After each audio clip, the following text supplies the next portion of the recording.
TV7 Israel News is made possible thanks to your generous donations. Shalom and good evening. This is TV7 Israel News broadcast to you from Jerusalem. I'm Erin Viner sitting in for Jonathan Hessen. And in today's top stories, Israeli Minister of Strategic Affairs highlights the reason behind Jerusalem's concerns over supplying Ukraine with weaponry. Lithuanian Prime Minister Ingrida Šimonytė pledges to spearhead efforts to designate the Islamic Revolutionary Guards Corps on the EU list of terror organizations. Prime Minister Benjamin Netanyahu reiterates to the Israeli parliament that Israel will not be bound by any agreements with Iran related to its nuclear program. Over 90% of Israel's security problems stem from Iran and its proxies. While the current administrations in Jerusalem and Washington do not necessarily see eye to eye on how to confront this matter, the two countries do, however, maintain very close cooperation on this issue. That's the message that was underscored by Israeli Minister of Strategic Affairs Ron Dermer during a question-answer session at the annual American Jewish Committee Global Forum in Tel Aviv. The United States, the Biden administration, has been very candid with us throughout this process, and we have very, very close cooperation. Some of you have heard the Prime Minister say that the cooperation between the two administrations are as high as it's ever been in security and intelligence matters. And that's true. And as somebody who served as ambassador for 7.5 years and been involved in the U.S.-Israel relationship at the highest levels probably for 12 or 13 out of the last 14 years, I can say that it's never been better. And we have candid conversations, and I think very frank and open conversations about Iran.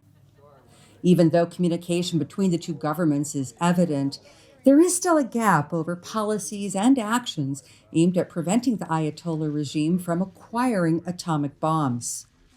We don't always agree on this issue. For us, any deal with Iran that would leave them with the infrastructure that they need in order to have a nuclear weapons capability is a non-starter for us, and we're opposed to it. You all remember that 8 years ago, the Prime Minister of Israel went to Congress and he spoke out against the nuclear deal at the time.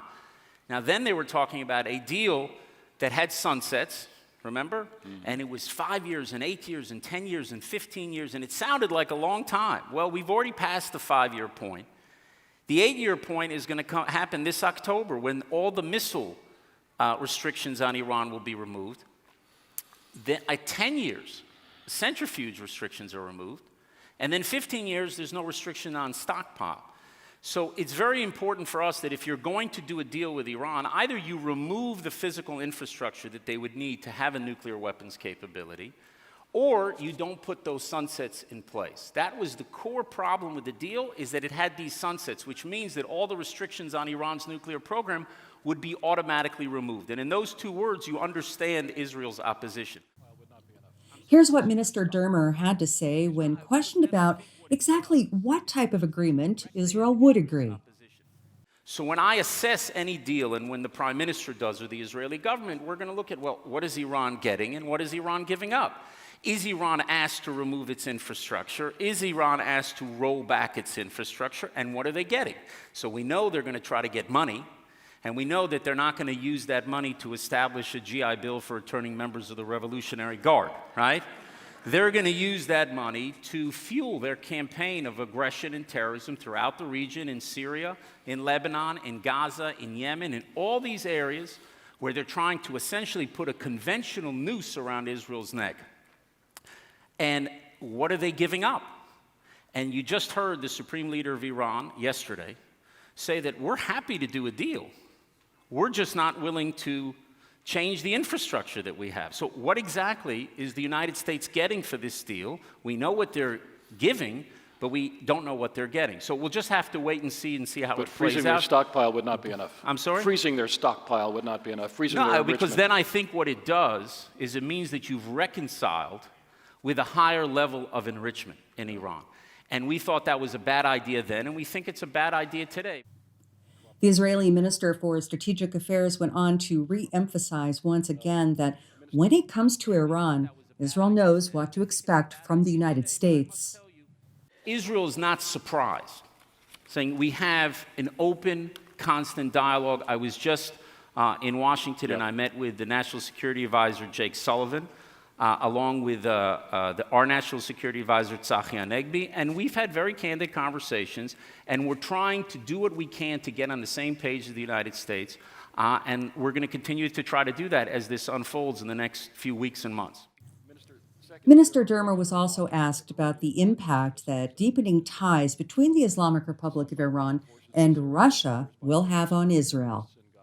Yeah, look, we're always concerned about that partnership and what systems Russia could provide Iran, and it could be potentially dangerous for us. And when we're thinking of that whole theater of Russia and Ukraine, our eyes are very much on it. Now, what a lot of people don't understand when it comes, I should say, on the Ukrainian issue per se, is one of the risks that we have in Israel is that weapon systems that could be provided can fall into the wrong hands, can fall into, let's say, in this case, you provide a weapon system to Ukraine. It sounds great, provide this weapon system. Tomorrow it falls into Russian hands, it ends up in Iranian hands, and then the Iranians reverse engineer that weapon system, and then all of a sudden it becomes a danger for millions of Israeli citizens. So these issues may seem very simple at first, they're not. I mean, Israel's position towards Ukraine has been to be very supportive, but we're always looking at what is the relationship between Russia and Iran, and it's very hard to think that long-term it's only going to be a one-way street. Also addressing the IRGC Policy Forum conference, Lithuanian Prime Minister Ingrida Šimonytė used her opportunity on the public stage in Israel before the powerful American organization to highlight Jerusalem's vital role in bolstering Kyiv's resilience against the invasion by Moscow. I believe that Israel's experience in seeking justice and historical truth is now of crucial importance to Ukraine, and your advice will certainly be valuable in the future. The Lithuanian premier went on to stress the dangers posed by the deepening alliance between Moscow and Tehran, which includes Iran's delivery of arms to Russia in exchange for assistance in covering up its own nuclear weapons advancements.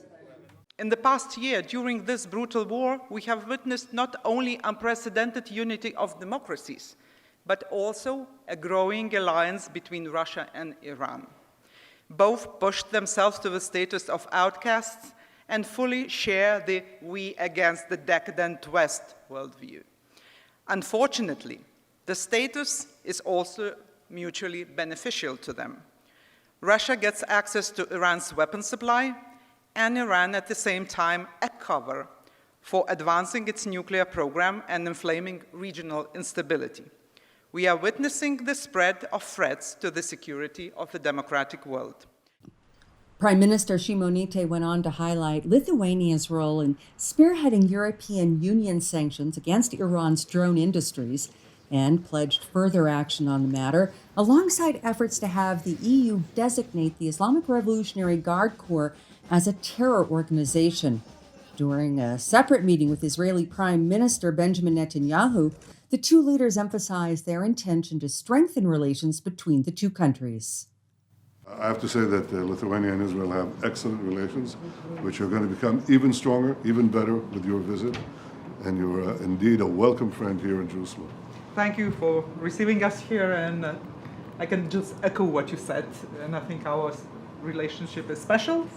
We are two nations that had to fight for its place, for a rightful place in the world, and we know how to cherish what we've managed to achieve. Shifting gears now to the Israeli parliament, where Prime Minister Netanyahu attended his first Foreign Affairs and Defense Committee meeting since assuming office in January. During the session, Committee Chairman Yuli Edelstein spoke of a need to better understand the government's directives to the defense establishment amid a robust public discussion about the potential eruption of a multi-sector war. It is very important for us to focus on the political directives today. To focus on the directives which the political echelons relays to the security establishment and IDF. It isn't a secret that we observe a robust discussion in the state of Israel on matters related to a plausible multi-sector conflict. We, of course, on the one hand, know that there is not coordinated planning by a single party preparing for such a multi-sector war versus Israel, but we must be prepared for any scenario. And to that end, there is no alternative to obtain the right directives of the political brass and closing the gaps between our will and requirements versus what we observe in our preparedness and the state of the defense establishment in the state of Israel. Netanyahu naturally utilized his opening remarks to indeed stress that Iran remains the most dangerous threat to the nation's security, while also once again relaying Jerusalem's message to Washington.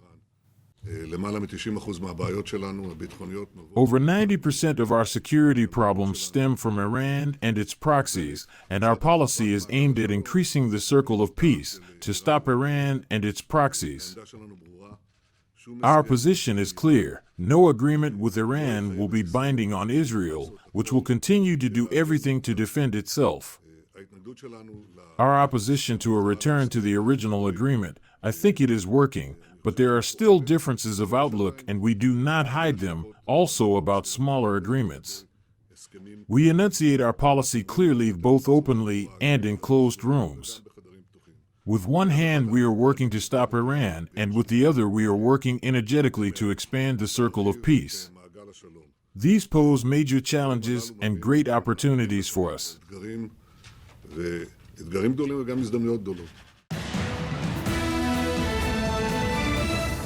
Thank you for watching TV7 Israel News. Please pray for the peace of Jerusalem and the redemption of Israel.